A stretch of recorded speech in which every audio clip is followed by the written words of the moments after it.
Grand rising this morning, grand rising to you if you are joining us on the YouTube. Grand rising to you this morning if you're joining us on Instagram. Welcome back for another episode of This Is Your Crazy Life. That's right, this is your crazy life. I am the Grandmaster Jay. You're in tune to the Morning Mental, where we put some things on your mind to help you get through your day, where we try to stay above and beyond the BS. You know what I'm talking about, the bad stuff, where we try to stay above that as we continue to try to figure out what has happened to us in 2020. If you are joining me on Instagram, welcome.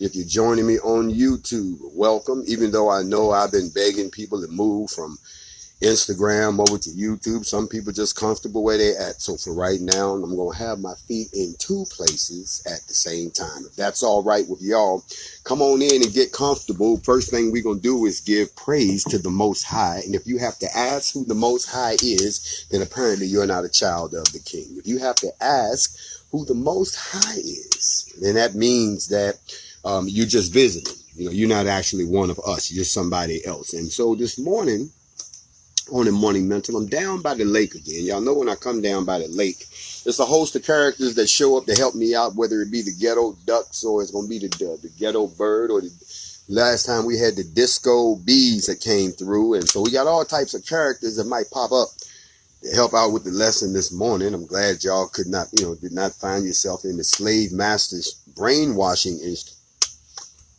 I got to look around when I say that, because somebody might get in their feelings this morning. If you didn't go to the slave master's brainwashing institution, then you may find yourself wherever you are, on your job, in your bedroom, sitting in your room, wherever you are in the world. You tuned in to the Morning Mental. We got a couple things we got to unpack today. That's right. So get comfortable.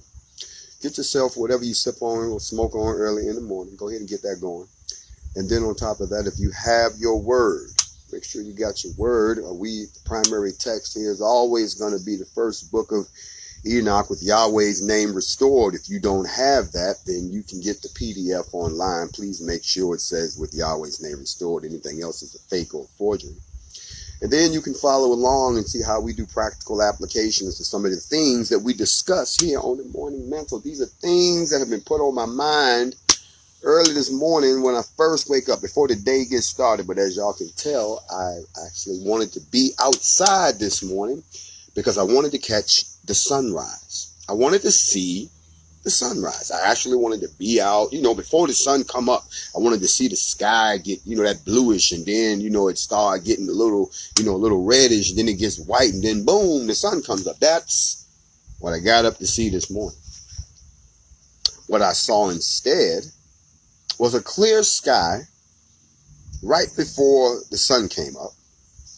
Beautiful sky. And all of a sudden, I noticed that there were planes flying in these patterns, and they were like, they were moving. I'm like, who the hell is going somewhere at 5 something in the goddamn morning? Why are there so many planes in the sky at 5 o'clock in the morning and at first, it wasn't even like, this is going to sound crazy. I'm just telling you what I saw. Don't get mad at me. At first, it had a regular contrail, where it disappeared behind the plane. But then all of a sudden, it just got white and it stayed that way. And they started this pattern right in front of where the sun's supposed to come up. Now, I'm sitting here like, now why? And I looked around the rest of the sky and I didn't see anything that looked like a cloud. And they kept going for a little while, and then I began to notice that this white mist began to come over the sky. So when the sun finally came up, or was about to come up, I couldn't see it because it was obscured by this mist that they had laid down. Now, I'm not going to sit here and try to tell y'all that there's only one entity on Earth that can do that. That would have to be the government. Because there's no way you're running those type of patterns in U.S. airspace and the United States government doesn't have something to say about it. There's no way that you're going to have Air Force bases with advanced radar not be aware that there are planes flying at a very high altitude doing something. I don't know. I don't care. What I do know is that this happens every morning now. sometime right before the sun come up. It could be clear skies all night. Here they come. And I'm just curious, like, okay, we already know what it is. High injection, tropospheric altitude injection is the correct name. If you say chemtrails is a catchphrase they use to call you crazy. Don't say chemtrails. Tell them what it really is. They up in the troposphere. The tropospheric high injection is a high altitude injection. So what they doing is they dumping something in the troposphere, and then it comes down to where we are, and that's when you see these weird looking clouds, and then the weather gets all extra crazy. Okay, we all know that's been going on. That ain't no secret. But it would be nice if y'all watching to see the goddamn sun again. See, we are sun folk. See this melanin right here. This needs sunlight. So unless y'all secretly, unless this is covertly a part of the government genocide program. I'm on my morning mentor this morning. I can barely see the sun through the clouds right now. It looks like it's just a white orb, but it's behind the clouds. My question is not if they hiding the sun.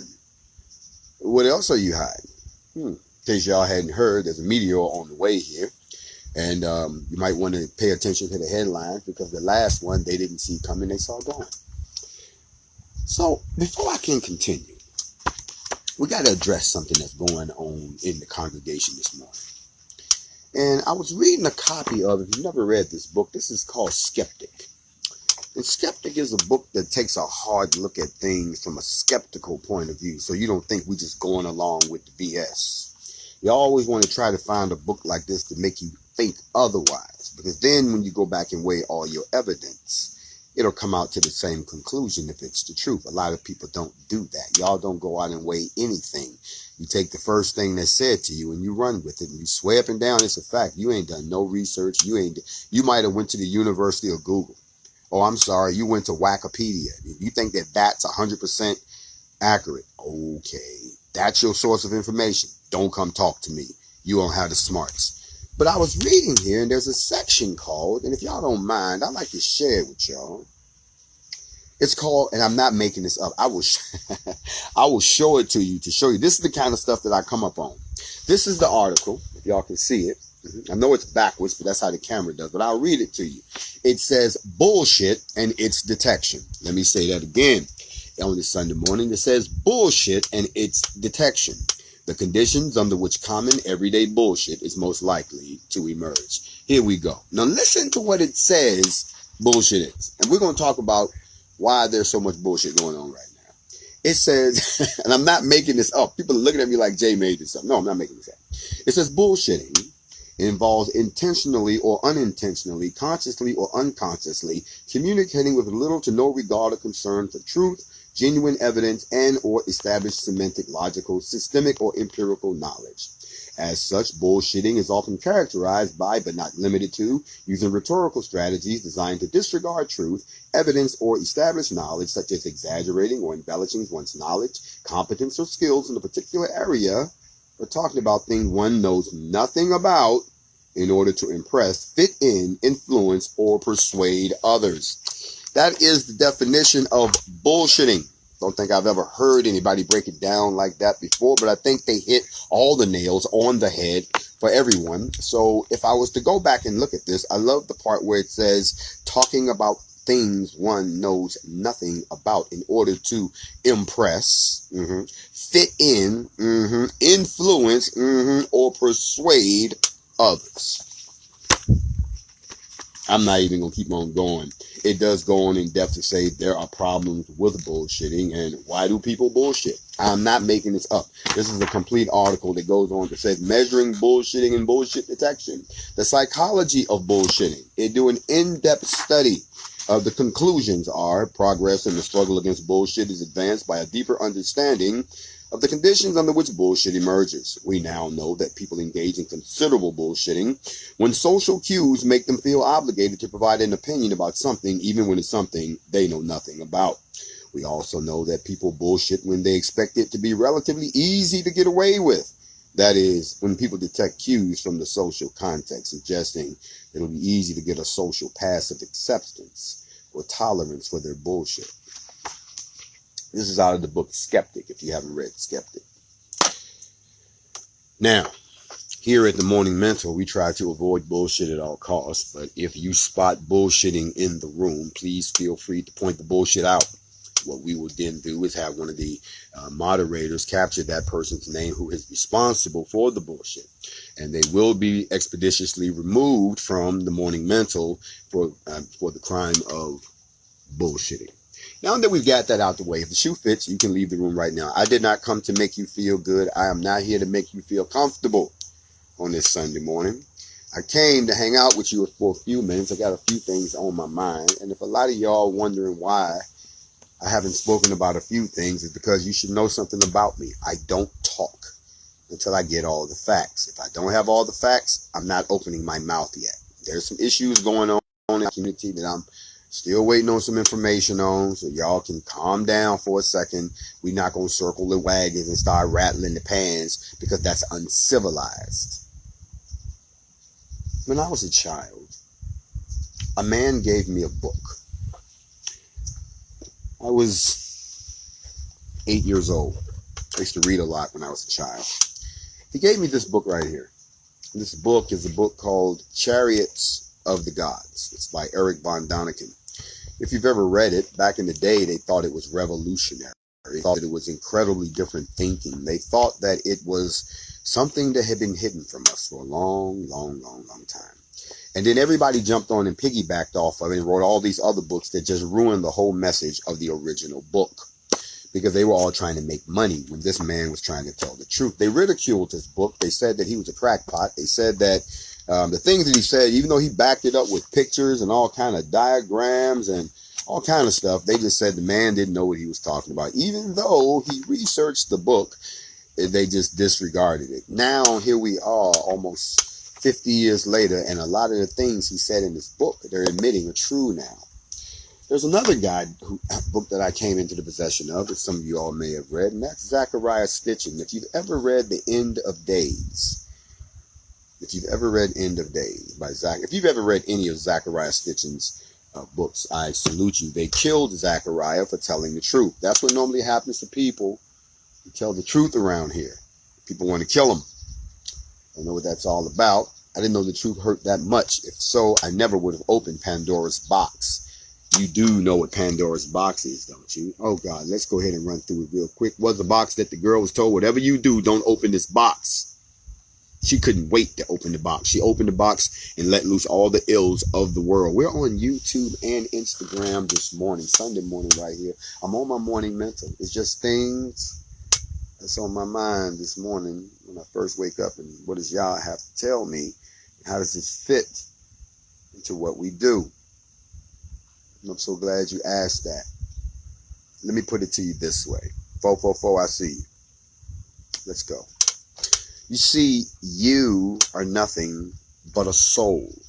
Forget your body. Forget it for a second.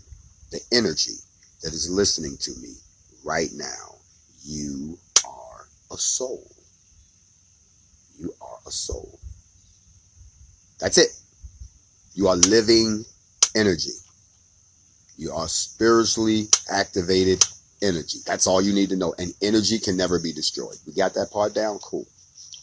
In order for you to get through this classroom that you're in, this is a classroom.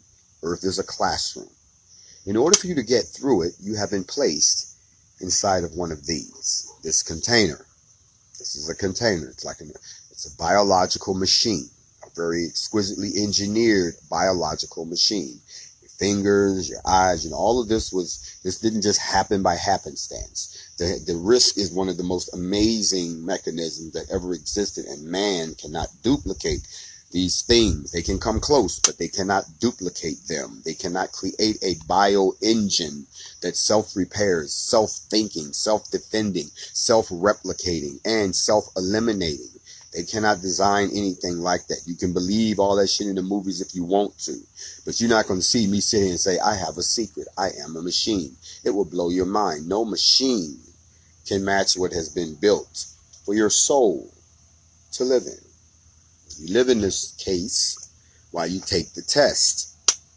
Different people get different tests because of your purposes are different. You're different types of souls. We're not all identical. That's why some of us will be punished a lot worse than others. You were designed for a purpose. And you're now here in the classroom of development right here. Now, it's not some small deal. You all remember when I taught on the terrarium of Yahweh. If you know anything about ancient scripture, they never said the world was round. And I'm not jumping on the flat earth train, so don't try and peg me there. I'm speaking facts. Go back and do the research yourself. You'll find out that they actually believe that we were resting inside of a terrarium. Y'all remember what a terrarium was? When you was in school, I think the third or the fourth, maybe the fifth grade, remember the little science experiment they used to give you? It was a little plastic case, and it had the little sponge with the water in it, and they put a seed in it, and you took it home, and you told your mom, that's going to grow. It's a terrarium. And it would sit there, and you would watch it every day, and then eventually that little leaf would pop up, and you were so excited, you took it back. Y'all don't remember that? See, those are the kind of things they used to do in school to stimulate the mind of the child, get the child involved. You know what I'm saying? Got the parents involved. It was a learning experience. And it was a terrarium. It was a self-contained ecosystem. Had its own moisture, its own soil, had the plant, oxygen. It was all self-contained. The scriptures teach, and the ancient texts say, that we rest inside of a terrarium. He separated the waters from the waters above, from the waters below. That's the firmament, meaning this is the bubble. Where do you think all the water came from for the flood? Think about it. If there was enough water to cover this planet, and then it all went where? Where'd it go? Because the oceans was already there. So where did the water go? Exactly. They opened the floodgates of heaven, and you can read this in the book of Enoch. It talks about which one of the assigned Kodesh Madakim was responsible for opening up the gates. If you know anything about the luminaries, which are the lights that proceed across the heaven, and the 6 and 7 and the 12 gates that they come from out and go back into, if you know this stuff, see, if you don't know this stuff, this shit going right over your head, and you wonder, what the hell is he talking about? Well, people who know the truth, people who study this stuff, know for a fact. You know about the luminaries. You know about the gates. You know about the processionals. You know about all of those things. So you also know about the gates themselves and what's behind those gates. See, y'all ain't expect to hear that this morning. Turn to the person in the bed and say, wow, I did not see that coming. Don't hate me for telling you the truth. You're on the morning mental this morning. On the morning mental this morning. No bullshitting allowed. No bullshitting allowed. So, if you know this, that you're in a classroom inside of the terrarium of Yahweh, there's no getting out of here. The only thing that gets out of here is your soul in one condition or the other, where it go rest in Sheol until such a time that we are called to judgment. That's the order of things. So while you're here in this case being tested, you have to realize that each soul has a watcher. Every one of us has a watcher. And the watcher is a member of the staff of the Kodesh Madakim, whose job it is to keep an eye on you and make sure that you're fulfilling your purpose. And you don't do anything that's going to cause ripples across the entire structure that we have to cancel your contract because you don't got out of control. So that's the watcher is to protect you, but also to put things in your way and give you clues when they're there. 444-333. Look, you're on the right path. We see you. Seen but unseen, right? Okay. So you got your own assigned watcher. That means every last one of us, all 8 billion of us walking around on the planet, that means that at minimum there's 8 billion watchers. Where do these watchers sit? You remember when we broke down the 10 heavens? So they're sitting where? They're sitting in first heaven. They're watching you. Now, those watchers have bosses. They got bosses. And their bosses is just like any other rank structure. They got lieutenants, and they got captains, and they got majors, and then they got full bird colonels, and they got lieutenant colonels, and then they got generals, and then they got their joint chief of staff, and then they got their commander in chief, which is the Most High. So they got a structure. But the first person that has access to you to ensure that you stay on course is who? Your watcher. Now, that's a beautiful system as long as it works. Because then it would have just been us taking our tests, graduating from here, and moving to the next level of existence with no problem. But that's not what happened. You see, I think Biggie said it best. Don't get high on your own supply. And in case y'all don't know the story, the supply looked so good. The supply was so fine. The supply was, Lord have mercy. That's what means. At that, they said, brothers, we're going to go down here and we're going to dabble in the product. Even though some of them said, but the boss said, don't ever do that. We supposed to be watching the product. What are you talking about, dabbling in the product? And a bunch of the brothers said, look here, bruh. We going down here to dabble in the product. Now, either you going with us or we going all by ourselves. But either way, we are tired of looking at that which we can't have. Even though they were not like you. They were not in a case. Their spirits were not put in a physical case that can die. See, they hadn't had they were pure spiritual. They could assume physical form, but they were not by nature supposed to bond with flesh. They're like, where is he getting all this from? Go grab you a copy of the first book of Enoch with Yahweh's name restored. We somewhere around chapter 2. When you know that you know. I'm on the morning mental. Go look it up yourself. I'm not making this up. I'm just telling you what they don't teach you. And why it impacts us today. Why we crazy, why we do the things we do. Why people hate us because of who we are. I'm trying to tell you about some things that you should already know. But let me go ahead and get my alkaline back up. Now, the brothers went down and dabbled. No, did they dabble. Not only did they dabble, they taught these people some things they wasn't supposed to know. Things that you do today. They taught them some things. Habits that's been socialized into the human fabric that we do it all the time now. So, and we're not going to go into what those things are because it messes up people's mentality when they find out you're not supposed to be doing that and you're not supposed to be doing that, and you find out that came from the dabblers who now become the fallen angels. They don't talk to you about the fallen angels. The fallen angels had some babies. They had some babies that grew up and start eating up every goddamn thing and killing everything. Those were what we call the Nephilim. You can read about the Nephilim. They're mentioned in the Slave Master's Bible too. But they just set it off. They just went completely off the rails and started doing all kind of crazy stuff. And eventually, the word got up through the chain, not from the watchers. See, the watchers are down there dabbling, so they're not doing their job. So when the people above them didn't hear nothing, they had to come down and find out, well, why ain't we getting no reports? And then they found out what was going on down there, so they had to go back and let their peoples know, who had to let their peoples know, and they got all the way up to the archangels. And y'all got to remember the archangels is like the joint chiefs of staff. Michael, Gabriel, Raphael. The EL means power. It's not Michael, it's Michael. And the word got up to them. Michael said, you hear about this? They said, we got to check it out before we go see the boss. So they went down and checked it out.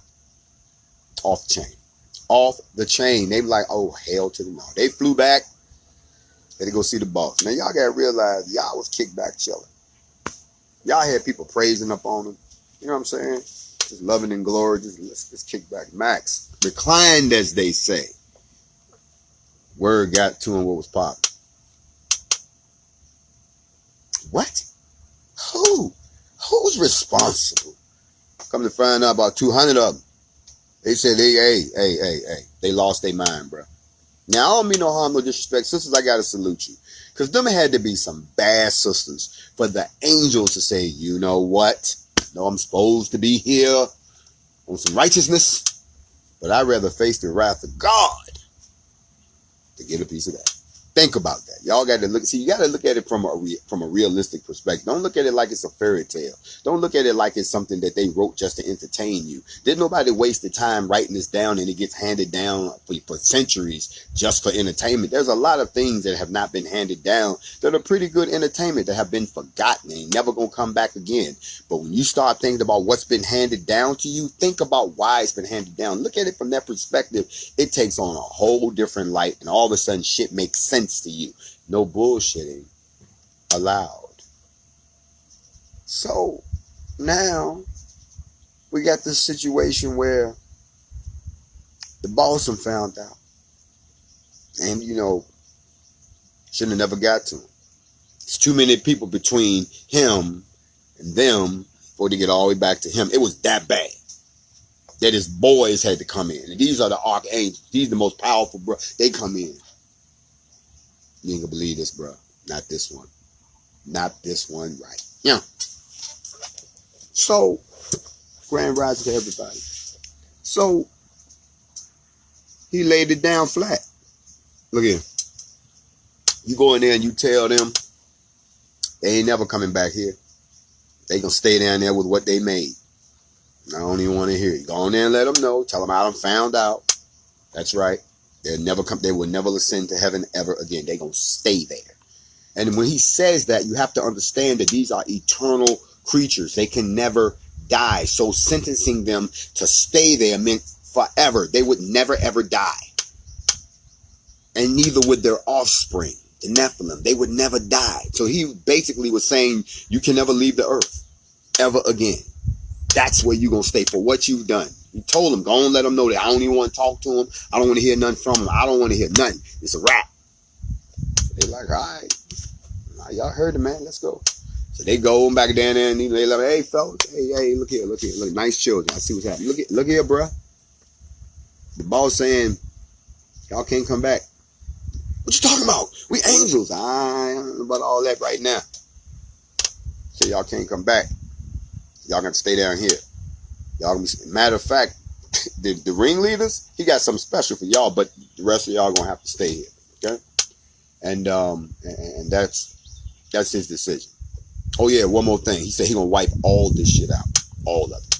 All of it. He said, hey, we gonna blow all this away. Well, what about us? You can't die. Don't worry about it. You'll just be here with nothing. But he's gonna about to wipe this shit out, okay? And that's how and so now we get into Enoch, who was the great grandfather of Noah. And he comes along, good dude, you know. And Yah chose him to be the messenger. Record what he said. Hey, look here, bro, come here. Went down there and told his boys, said, hey man, that dude right there, nah, him. Bring him to me.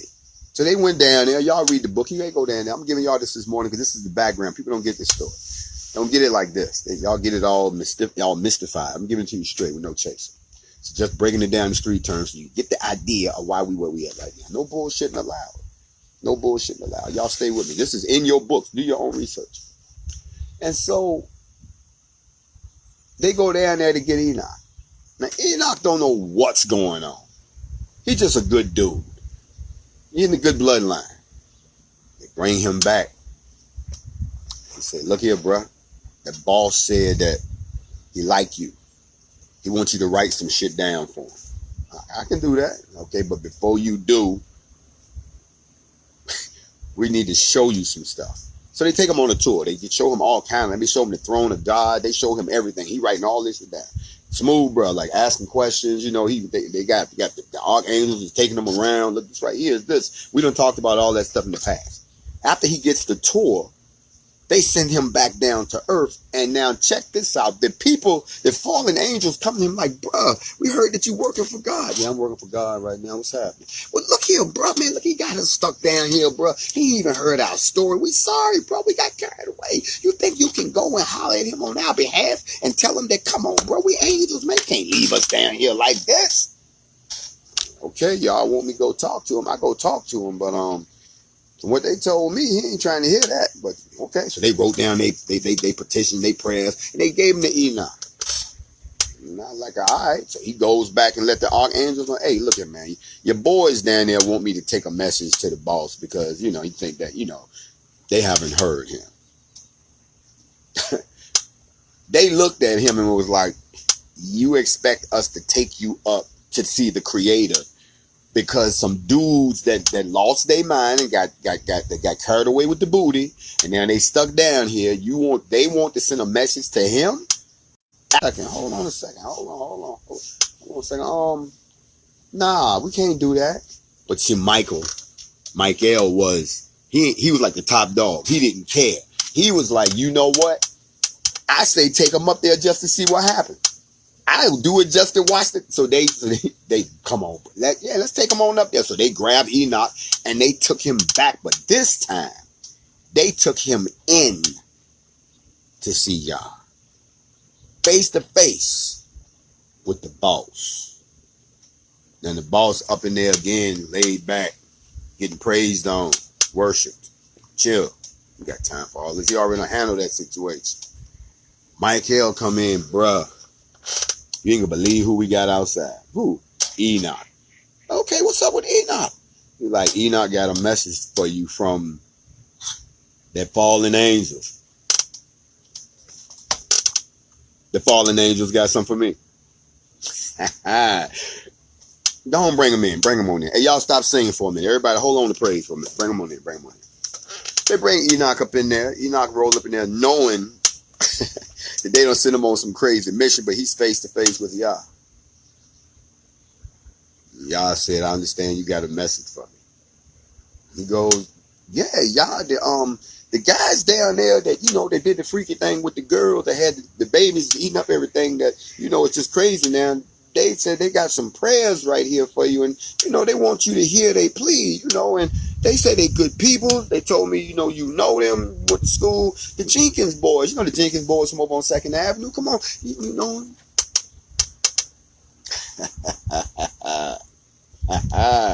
So y'all got to realize, y'all always got a sense of humor. Got to get through this. He said, let me tell you something. This is what you do. First of all, don't even put that up here. I don't want to read nothing. You ain't got to unpack nothing. Them prayers don't mean nothing.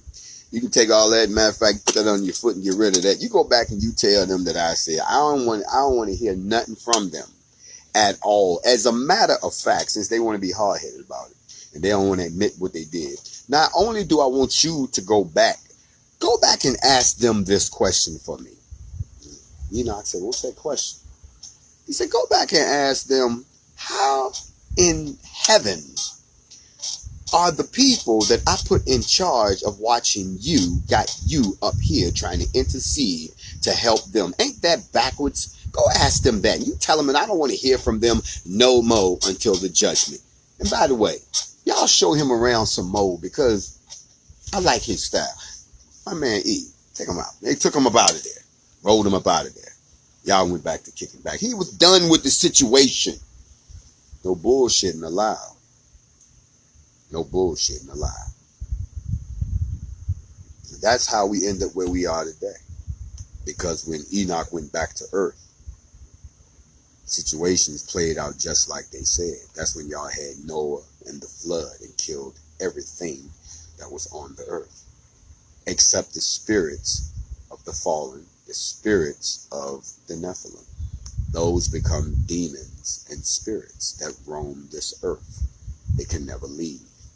Then don't forget to toss in Satan and his group of people that got kicked out of the joint because, you see, Satan was a lieutenant.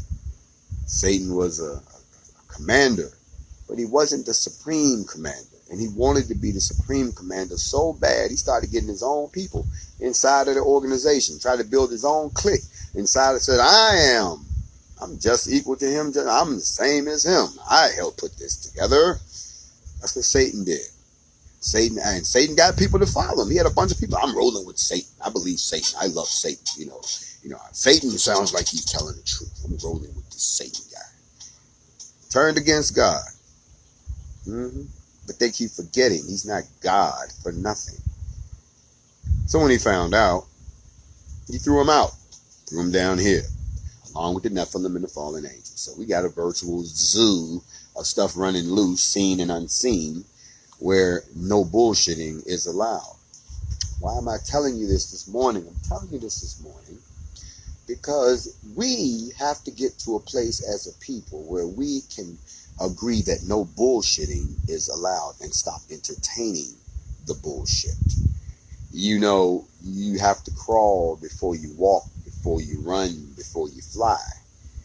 Y'all was crawling for a minute, then you started walking, then you was ready to start running, now you're stumbling a little bit and you're back to walking.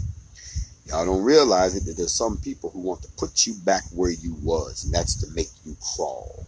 They want to keep you down, because as long as you're down, they can say that they're superior. As long as you're down, they know that you cannot progress. As long as you're down, you won't change anything. But the moment you start trying to change something, the moment you start trying to better your situation, the moment we try to do something For instance, I'm talking to my sisters just for a minute if I can get clearance.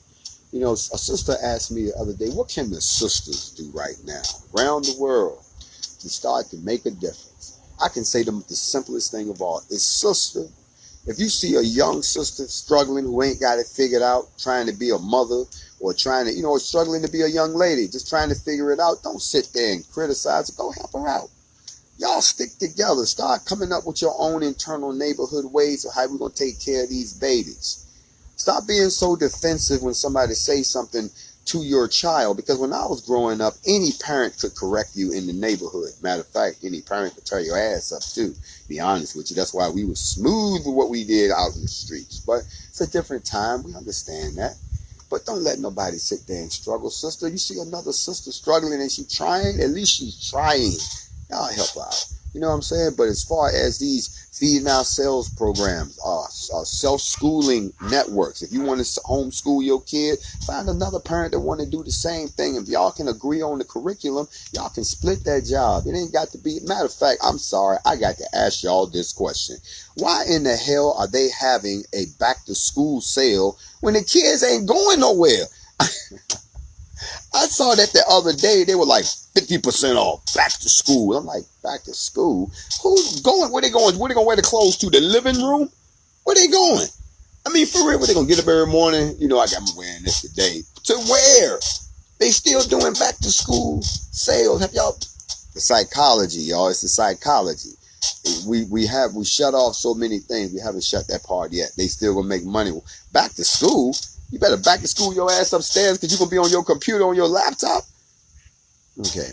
Y'all ain't catch that. Y'all get that next week. But we, again, have to remember that some of the things that we're talking about have already been done. Can I spend a little bit of time and talk about Liberia? Yes, Liberia. A lot of people don't know the history of Liberia. And some people say, well, y'all trying to get reparations. Why don't you just use Liberia? In case y'all don't know the history of Liberia.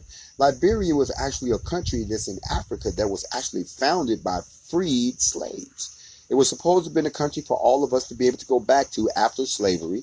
They had an organization here in the United States that actually was supposed to assist with sending people there. The problem was, let me break it down to you like this. When I was in the military, before you travel somewhere, they give you shots. You get these shots in case you encounter a germ or an organism that is not native to your system. It may be native to the place. The people that live there, it doesn't bother them because that's part of their ecosystem. It doesn't. But you come from a different ecosystem. Your water is different. The air is different. The food you eat is different. The plants are different. You go to a different environment. There could be diseases there that don't affect natives, but they'll tear your ass up. Remember, when the Europeans came from Europe, they brought diseases with them that the people in the North America were not used to dealing with, so it wiped their ass out. Okay, that's why y'all seen the movie. There's always some crazy ass movie where something come from outer space or somebody come back from outer space and they got some shit with them. They like, nope, you can't come out. You in quarantine until we figure out what this is. Because if it get loose, it's everywhere. You understand what I'm saying? Hold on a second. I'm getting the ghetto stork is easing over here. So anyway, you find out they give us shots. So you go places. Now, here's what happened back in the day when they sent these people to Liberia. They didn't give them any type of shots. So they weren't prepared for the environment. A lot of people started dying. And they hid this from the people. They kept sending people over. You can research this yourself. And it was a colonization, the African Colonization Society, something like that.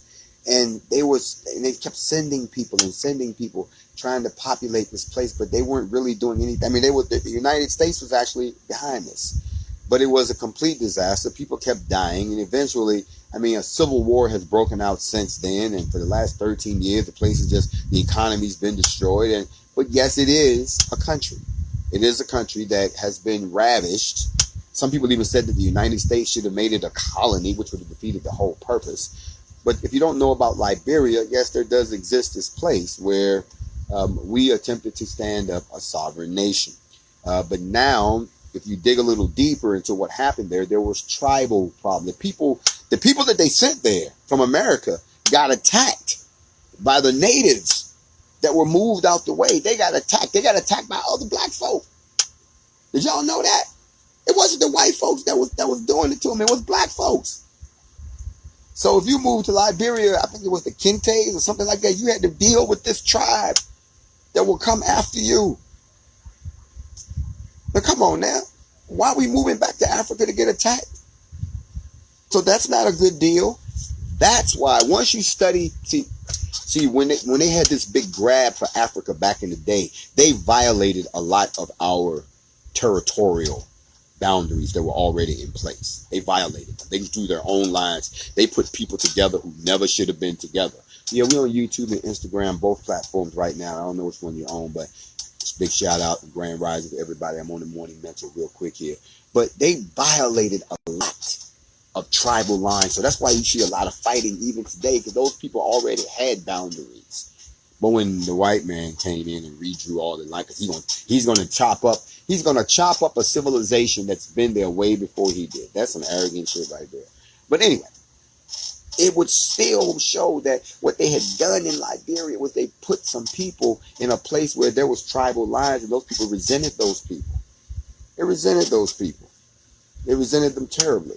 So that's not an option for us right now. But I did want to bring that up, that we got to start thinking in terms of, and then I hate to be the one to say this. I've been doing some studying, and I'm going to have to admit this. You know what? You have to also realize this. Let's just go ahead and deal with the other side of the ethno nation. I know a lot of y'all are ready to get up out of here.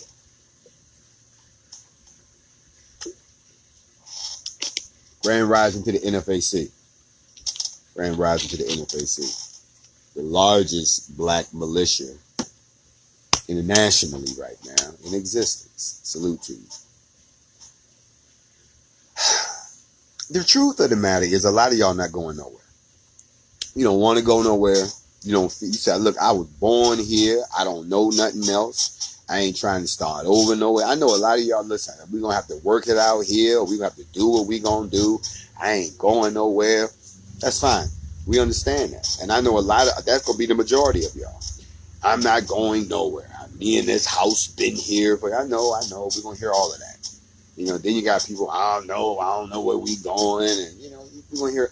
I believe that. I honestly believe that. But I also believe that there is a cross segment of our society that is sick and tired of the racism. I mean, like really sick and tired, like ready to bust a cap in somebody's ass, sick and tired of the racism. I still don't have all the details about what happened in Lafayette, so I'm not going to speak on it as of yet. Big shout out to Sleep for the Rich. We talked right after this happened, but there's some information I got to have before I speak on that. So I've seen the video, but there's some information I need about that situation, so I'm not going to talk about that. But I am going to say that I know people are tired, and not just because of one incident. There's always an incident. We know that. What I'm looking at is the fact that we've reached the point where we just numb. We don't have any more room for shock anymore. We're past shock. We're not even on that anymore. I know there are people who would rather live somewhere else. And the beauty of living, or the beauty of the concept of us living somewhere where we make our own laws, we have our own money, we have our own land, we have our own people. And if people want to come visit us, that's fine. But living there, no, not having that. We need to have a place just for us. Y'all got places. Let me tell you something. If you always hear these stories about some crazy shit happening in some little town you never heard of, and it's all white people. Not a black person within 100 miles. Just white people. They got whole towns. They got small, medium-sized cities like that. None. No, you pull up, ain't none of us. You don't hear nobody talking about that. You hear nobody talking about that. What was that place out in California that burnt to the ground? Y'all remember I did the special on it. Paradise. Remember when Paradise burnt down? A lot of y'all don't know the history of Paradise. Y'all was all on TV talking about, oh my God, I can't believe that Paradise burnt down. No. Let me go ahead and unpack that for you real quick. Paradise was a place that was populated by a bunch of rednecks that moved from Alabama out to California, bought some land out there, up in Napa Valley, and built them a little town out there. You know what I'm saying? They done built them a little motherfucking town that is just them. They call it Paradise. And anytime a black person tried to move out there, their house got burnt down to the ground. Isn't it ironic that a place where y'all burnt down the houses of every black person that ever moved out there, your whole damn town burnt to the damn ground? That's karma. That's what I'm talking about. They didn't want nobody out there but them. But when we started talking about having a place to ourselves, there's something wrong with that. They want to go out there and play G.I. Joe, but when we decide to do it, it's a problem. They out here, listen, they out here trying to exercise their constitutional rights, and because black people do it, other black people got a problem with it. That blows my mind. I never knew we had so many Sambos in our community. I got to call you what you are. No, I'm not calling you an Uncle Tom. Uncle Tom was a hero to black people. Uncle Tom was actually the one that went and told on the white man for raping the black woman. That's who Uncle Tom was. So the white people not going to make him look good. But Sambo was the one. Y'all remember the movie Django Unchained? Sambo was Samuel Jackson. That's who. So I ain't never realized we had so many Sambos in our damn community. I didn't know it was that. I thought we had a few. And then, if that's not bad enough, I hate to say this, but there's an old saying, monkey see, monkey do. Y'all know how it goes. If you from the old school, you finish it. I never seen so many people in my life that have the nerve to put somebody's name in their mouth, but they ain't talk to them. That's some cowardly shit right there. And I don't acknowledge cowards. That's why I don't say nothing to them. I leave them alone. As the Pharaoh said, let them rave that men may see them mad.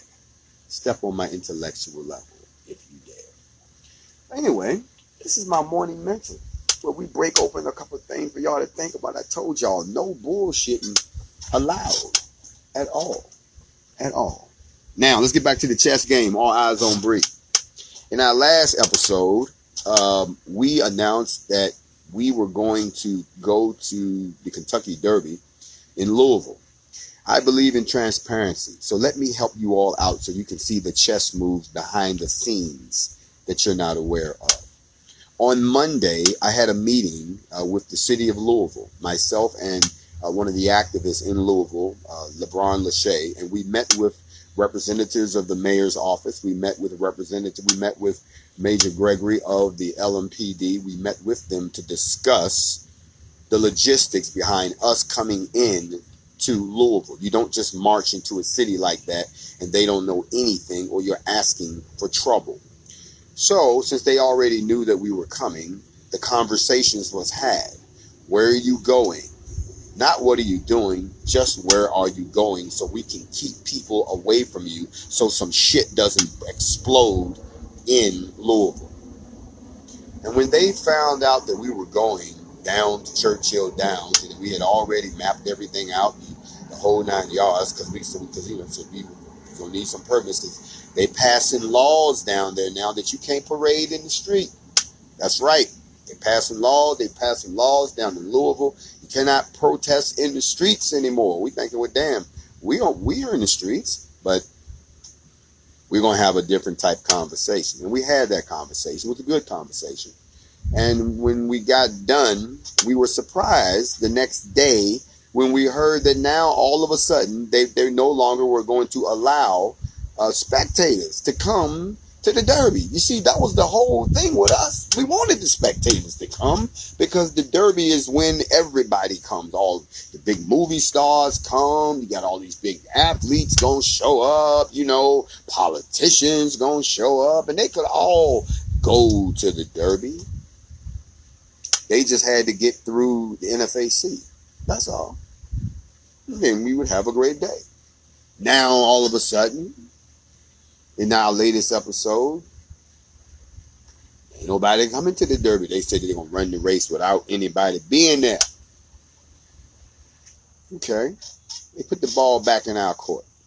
Because now, they ask, now they're not going to, people going to be there. Y'all not coming? See, that's what they want. They want us to say now that didn't happen, we're not going to do this. If somebody's going to ask me, Jay, why are you being so transparent about this? I'll tell you why. Because the part that all of y'all keep missing, the part that everybody who wants to feed on drama keeps overlooking, is everything that we have done has been inside of the scope of the law. The idea is not to break the law. The moment you do that, you become a terrorist organization, and then they can treat you as such. We have not acted as a terrorist organization as of yet. We have stayed within the confines of the law. But yeah, see, if you think in terms of the law, then it all makes sense. Now, if you just want to do some willy-nilly, want to have a shootout with the cops that's going to end badly for you and everything be over, then you go ahead and do what the fuck you want to do and don't talk to no damn body. Don't make no phone calls. Just bring your tough ass on in there and just walk your ass on up in somebody's city like you gung-ho out the movies. You ain't got no backup. You got no base to fall back to. You have no standing army. You don't have any of the armament that their military has. You damn sure ain't got a stronghold to fall back. You ain't got a country backing you. You ain't got no damn money. Come on now. Really? You gonna go down there and set it off like that? No, you must be an idiot. You don't do that. No, you do like the white boys do. You pick up the damn phone and you like, this is so gangster. Call them and tell them what you gonna do. Gangster. Yo, we about to come to your city. We not happy with shit. We coming through. What's happening? And they got somebody there to talk to you about what's happening. That's how you pull up. That way when they pull up, ain't no surprises. The only surprise is if somebody do something stupid, and both of y'all already agreed that if somebody do something to us, we gonna fuck them up. If they do something to y'all, y'all fuck them up. The bottom line is ain't nobody getting fucked up that got something to do with this. The only people gonna get fucked up is people who ain't got nothing to do with it. That's how you pull up on a city. Otherwise, you asking for trouble. So when we had this conversation, the next day they come out. Now they tell us ain't no people's going to be there. That means the only people that will be there will be us and the law enforcement that would be there. Well, no, because the only reason the law enforcement was going to be there was to protect the people. Well, the people ain't going to be there. So what they're trying to do now is create a situation where we can say, we ain't coming. We ain't said that yet because the clock is not finished ticking. Still got some time. As the governor said, hope to hear something before the 5th. That's where we are today. Now, I know there's a joke going around. Somebody said, well, why don't they let the NFAC just watch the race? You know, can you picture that shit on TV? We're here at the Kentucky Derby, and there you see in the stands, it's us with guns, but we the only ones there watching the horses run around. Y'all stop that. That's just a joke. It's a rumor. We're not doing that. Big shout out to Yuck Mouth. Yuck, I saw that video. You killed me. That's all I'm going to say. I'm not going to talk about it. Killed me. Leave it at that. I'm on my morning mental. Under cloud cover so you can't see the sky again. Let me help y'all out real quick before I go. Somebody asked me to explain this. Somebody said, Jay, what is the difference between Nibiru and Nemesis? I said, okay, let me break it down real quick before I go. Okay. In case y'all don't know, the word Nibiru is Sumerian. Sumerian was the first civilization. Sumeria. Go and study the Sumerian civilization. It was the very first civilization. That is a word from their language which means planet of the crossing. According to them, it was a planet that used to cross between the sun and the earth every so often, and it was massive, and all kind of hell broke loose when the thing passed by. That's what they wrote. I didn't make it up. I'm just telling you what it says. That's what Nibiru, that's what the word Nibiru comes from. Now, if you go and you study history, they appear to be talking about what's supposed to be a planet that the Anunnaki came from. If you don't know who the Anunnaki is, go and research that for yourself. Once you start to research the Anunnaki, it's going to lead you to a few names that we know well, like Ra and Horus and a few other people. Now you get into the Anunnaki. The Anunnaki are supposed to come from Nibiru. Nibiru is supposed to be orbiting a star called Nemesis. Nemesis being the twin star of our sun. It's nothing new. Every star you see in the sky is a binary. I mean, there are two of them. There's two of them out there doing a damn thing. They're saying that the sun has a partner, and it's called Nemesis. Nemesis is not as big as the sun. It's not as bright as the sun. It is what you call a dwarf star. It's a small star. It's a dark star. It's in a different light spectrum. You don't see in every spectrum. You don't see in infrared. You can't see in gamma. Remember the movie Terminator? Predator. Remember how he could see in different spectrum? The same way your dog can hear in a different spectrum than you can. There are different things you can't see everything. Where they say Nemesis sits in a different spectrum, almost like ultraviolet. But it's there, and it has around it 3 planets. 3 planets and 4 moons. That's 7 objects altogether. There's the number 7.